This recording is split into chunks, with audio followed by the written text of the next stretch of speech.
What's going on, people? My name's JK, representing Crook and Richie Jazz. This is just a breakdown video of my studio and some of the kit inside. So starting off is the Tractor S4. Now I got this a fair few months back, basically to replace two Cmj 1000 Mark IIIs by Pioneer and a mixer for many reasons really. Down the line I plan to do a bit more mobile DJing. Obviously the weight of two Cmj 1000 Mark IIIs and a mixer is already pretty hefty. It takes up a lot more room, and the S4 basically just everything in one. It's very, very light, very small. You can just grab a laptop or whatever you need, grab that, put it in a bag, and off you go. It's just brilliant. The software is incredible. The ease of use of doing things that are usually a bit of a mission are very easy, but you can still have your style as a DJ. The creativity's still there. So yeah, moving around the studio. Right, next along the list is a Technics 1200 turntable. I do have two of these. One of them's at the magnificent Mr. Legacy's house. I remember being so used to mixing with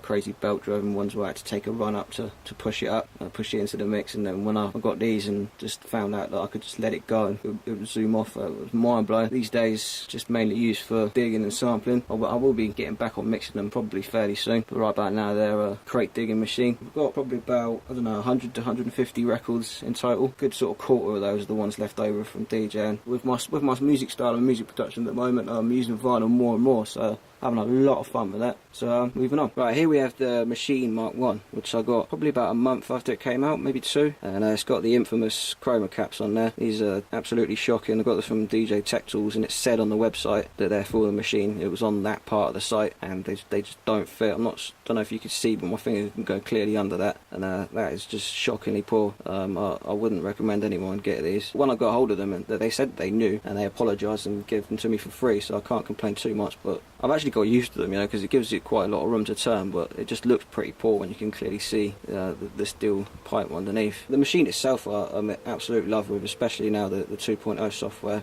which I paid lots for, really. Yeah, the workflow on it is just incredible. Really enjoying it. I was going to get an MPC. I think I was after a 2500, but a certain Mr. Tashir Rasay and a few others like St. Joe, Knock Squared and that, their videos and their content persuaded me that the machine was the way to go. I really did want something tactile, something I could feel making music with, and that's why I was after an MPC. I'm starting to use it more and more, and hopefully CMA is going to teach me to master this bad boy. So yeah, next up. Right, just quickly show you there which audio interface I use. The Scarlett 2i2, which has just been a beauty for me. I haven't had one single issue with it. Quality wise it's been fine, really easy to use in the setup. Yeah, I couldn't say much more about it. It's just top notch. Yeah, nothing else to really be said about that. It's just, and yeah, apart from that, just 10 out of 10 really. Right, so these are the studio headphones that I use. I'm not sure you can see them too well in the light. Aside from what it says on the side there, they're Hi-Fi Man HE 100s, and they're amazing. They're literally the best headphones that I've ever used. I cannot say enough about these. They've got a real clear clarity to them. Got a really good range. And on top of that, being a open-ended pair, obviously with the cans being such high quality, you'd think that they'd be really heavy and eventually have quite a tiresome wear. But I can wear these for a very long time. As you can see, the cups are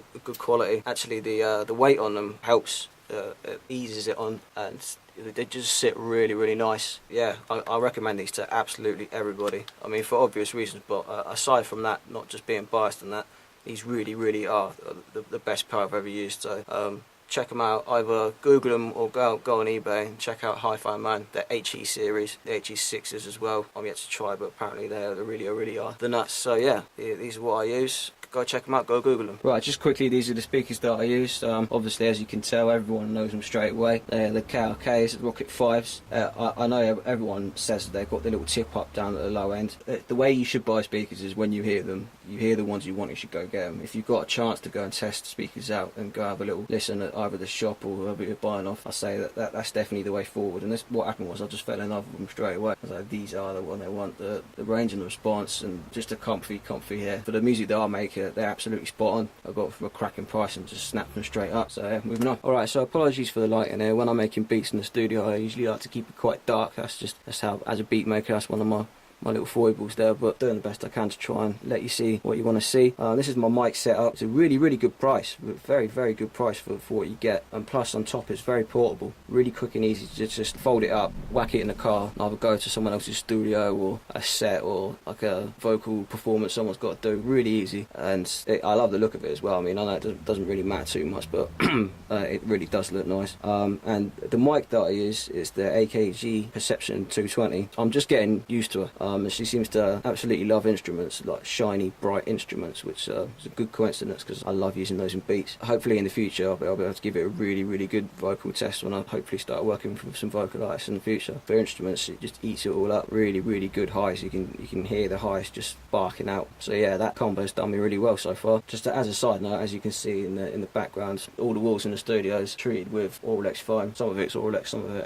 there's a pattern over here with a nice blue and grey that I really like. There's white foam on the ceiling you can't see. This is a sampler that I used to use and hopefully should be using more in the future. It's the Yamaha A3000. I really want to run drum breaks and etc. through this like I used to and try and get that down sample feel.